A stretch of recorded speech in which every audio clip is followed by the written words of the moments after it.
Hello, this is Brun. You're watching Toasted.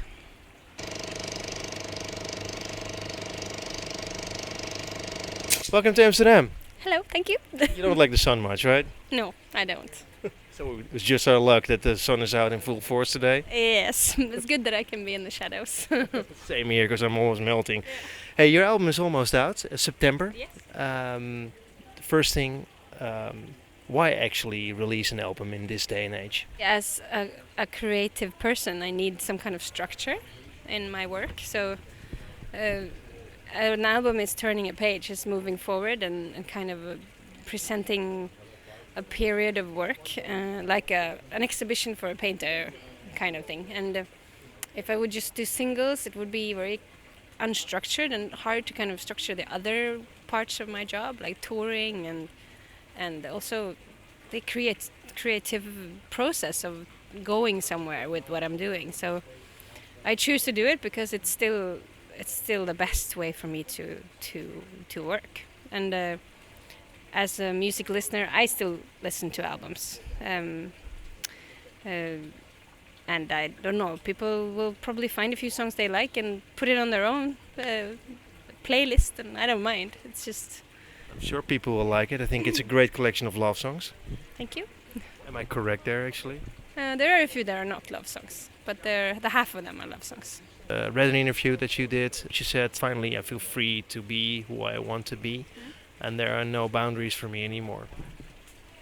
Yeah, I feel like I'm very playful with what I do now. I feel I can push the limits, and I feel that it's very fun to make music today. I feel I'm self-assured, so I know where my limits. I know that I'll know when it's not right, when I'm losing myself in my music. So I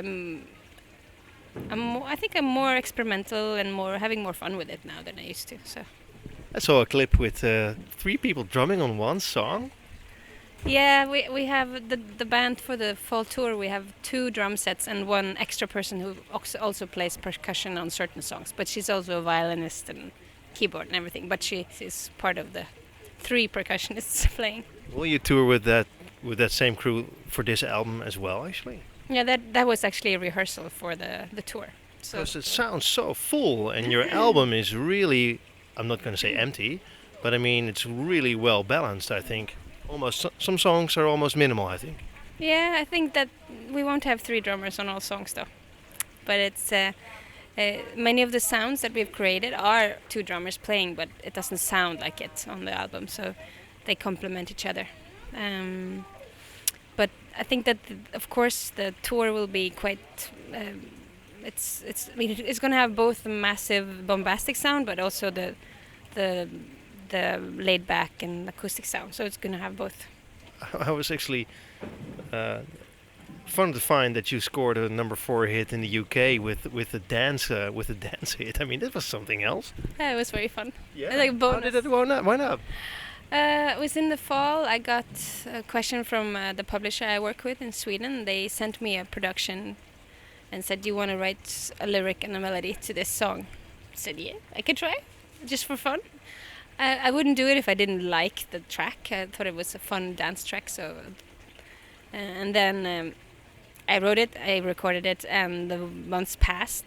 I was working on my album and did a solo tour, and all of a sudden we started getting messages from England that I think we're going to have a hit. And I was like, what? And then all of a sudden it was top 5 and kept there for a little while, and it was a big radio hit in England. So it's fun, and my friends like it, my friends' kids like it a lot, and I like it. So it's a good party song. Well, it's like 4 names and mine in the back of that name. So it's not really my song. I'm the featured vocalist. So I think that my audience is big enough to over I don't know, to persuade. I don't know. I don't think that will define me. I read you used to play in bars, you used to work in record stores, you traveled a lot. Was it tough for you to start in the music industry? Well, the thing is, I didn't really know I was going to do it until I was in my mid-20s. I played guitar and sang just for the the pleasure of it for quite a while, and I don't know. I don't feel like it was a struggle, because when I started playing, I didn't have the big ambitions. So it wasn't like I want to go there and it's going to be so tough. I was just where I was and I was doing it, and slowly it just built up to become a full-time job. And since then, that's what I've been doing for 12 years now. So I was never a teenager dreaming about becoming a pop star. It didn't really happen until I started recording and releasing albums at 25, 26. That's when I started realizing that, this is what I'm going to do. So I don't see it as a struggle. I see it as a journey that I've done. So. Talking about the album again, 12 songs, 2 bonus tracks, basically 10 songs, which makes me think you definitely will release it on vinyl. Yes, I will. A beautiful vinyl. Yeah, are you a vinyl fan? Yeah, I like it. It's I don't know. I think that most musicians and artists like to have a physical product of what you've done. The CDs, we still do CDs, but the vinyl makes it special. It's something you can put on your wall, and kind of it's a good manifesto. What will the artwork be like? Is it the picture that I saw? Yeah, it's the picture with the woman, me, with the roses. Beautiful. Yeah. Who did it? It's a Swedish photographer called Aida Sherogosha, and she's a photograph artist. So she does photos, but she works with every photo for a very long time, and she is extremely special to me. I really love her work, and I asked her to just go wild and see what she could find in her head. And she created these kind of 5 worlds with me in them. And all the photos, all the artwork, all the pieces of art that she made is going to be in the artwork. But this is the one we chose for the first one, for the front. A couple of songs that I loved. I like the text for Black Notebook.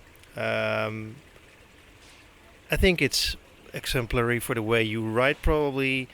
When I listen to your lyrics, I can really see what you were doing. It's not so much you're rhyming, even though if you listen to it, it sounds like it's rhyming, but it's very almost filmish. Yeah, that's good. I don't know how you perceive it, but I try. I think when I write, I go into a certain mode, a room, and try to what's in this room and try to describe it. Are the songs about you? I mean, is it about you? Because you write from one perspective. Yeah, they're about me somehow. But sometimes it's just a very small fraction of me, and sometimes it's just a few seconds of my life. But things that I think about, things that puzzle me, and sometimes it's something that happened to someone else. But I also always put it through me just to be able to find the right metaphors and everything. So a standout song is Shape of a Heart, very Indian influence, the beats, there's samples there. I love the lyrics as well. I can imagine that this is not a song that fits easily on the record, because I think it's a standout song. Yeah, that's just like a coincidence almost. I was sketching this song at home. I made a mashup of drums from a program, and I made the bass line, and I started improvising on top, and this kind of oriental melody came up. So it wasn't like I planned to make an oriental song, it just kind of came in an improvisation. So I kind of think it's a mix of oriental and kind of Grace Jones, in the refrains. It's like, so I like the mix of it, and we played around with it and tried to make like dance song out of it. It's really slow, but it's really dancey, and it stands out. It does. I think it's going to be a single. It's going to be like a song that will have its own life. So. There's Miss You More. It's like I said, it's a great love song. I love the bass line, the fretless bass that really, for some reason, I think it carries the whole song. Yeah. And of course the lyrics are, I guess, something that almost everyone has been through once in their life. Again, is it personal, and how did the song come about? Well, I think that song it's personal. I think it's a song about a relationship where the balance isn't really there. I heard you talk Spanish. Now I know why you moved to Sweden for a man. Yeah, I moved to Sweden for love. And you stayed there. I've stayed there, yes. I have all my network and friends and my record company, everything there. So. And also, what I was wondering about, of course, you have your own record company. You told me you started like that because you wanted to have some you wanted total artistical freedom, actually, right? at the time when I started, everything was very small. It was just me. I wanted to make an album because in 2003 you had to have an album with a code to be able to get a gig. Now you can have one song on the internet and you get a gig, but at the time you couldn't do that. You had to have an album. So my plan was actually to get an album and get some gigs, and then all of a sudden that album was released all over Europe. So it became much bigger than I thought it would be. And then every time I've done a new album, I've thought it through, discussed it through with my manager since many years, and we've decided every time to do it on our own because we have more fun that way. We don't have to ask anyone for help or ask anyone for permission to do things, and we can decide whenever to do things. And for me, it's been important as an artist, as a creative person, to be able to always act on my creativity. I can see that now after all these years, that I've never had to stop. I never had to wait, and I never had to perform if I don't have anything to show. So the freedom is really important for you, basically, in all respects, right? Yeah. I think that freedom is also a definition. It's different for everyone what that means, and for me, being able to live your life the way you want to live it. Yeah, and also, of course, not. I think the same thing as I spoke about on the other album, the last album, was that finding that right balance between being independent and strong, but also being a connection to people at the same time, and that's kind of hard sometimes. But that if you manage to do that, I think you're free. If you manage to find that balance. Hey, 10 songs on the album, but 2 bonus tracks. One bonus track by Aha, but you did that cover before, right? No, I haven't done that before. It's a new. You did collaborate with them, right? Yeah, I toured with them, did some gigs with them a while back. That was actually quite a while back. It's 2006 or 5 or something. It's actually a coincidence. As often, someone asked me to do it for a project. The project is still not happening, but the song is finished. So it was a request from someone, and we had lots of fun with it. And there it was, and now it's on the bonus tracks. So. Hey, the album comes full circle with the last song. You're signing off, basically. Did you do it on purpose as well, to write the last song of the album that way? That's actually the first song I wrote for the album. No shit. Yeah. So everything's very coincidental. I just write songs intuitively, and then in the end I figure out which songs fit where, and if there is a connection between them and everything. That's what I see in the end. So. Hey, your album will be out in September. People can buy it probably on your website. Where can they find it? If I'm a vinyl freak, I want to have your album. How can I get it? Well, you can actually pre-order it on my website, I think, or Facebook, and you can pre-order vinyls as well, and it's going to be in the shops in September through V2, so it'll be out there.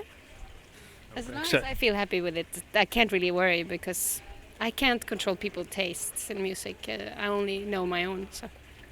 Are you actually looking forward to your tour? Because I mean, you're smiling already, so yeah, you do. I am. I have a great band, fantastic people. We're good friends, and going away on tour, especially now that I have such a long break. The last tour was in the autumn last year. I've been at home mostly this year, and I'm going to be at home in the summer. So going on tour is like going into a bubble. You leave the responsibilities at home, and you can just kind of do what I love the most, play music. Hey, there's a video for Directions online, and there were a lot of discussions by fans, like, is it a good dance? Because I think it's really vulnerable. I mean, you laugh about it, but I think you must have some guts. I haven't read the comments, though. Well, a lot of people love it, or people are like, why is this? But I mean, and that made me think that to do a dance can be so, well, you have such a large input on a lot of people. Well, I think that it's important to be vulnerable, and it's important to be brave when it comes to your I don't know, art, and also your personality. I'm not brave when it comes to jumping out of a plane or driving fast with a car, but I try to be brave when it comes to developing myself as a person. And the dance thing was a challenge for me, because it is very vulnerable, especially as I'm not a professional dancer. And what I liked about it is that the lyrics are very much everything's possible, and also being a woman, almost 40, and doing that, just kind of showing that whatever you want to do, you can do it.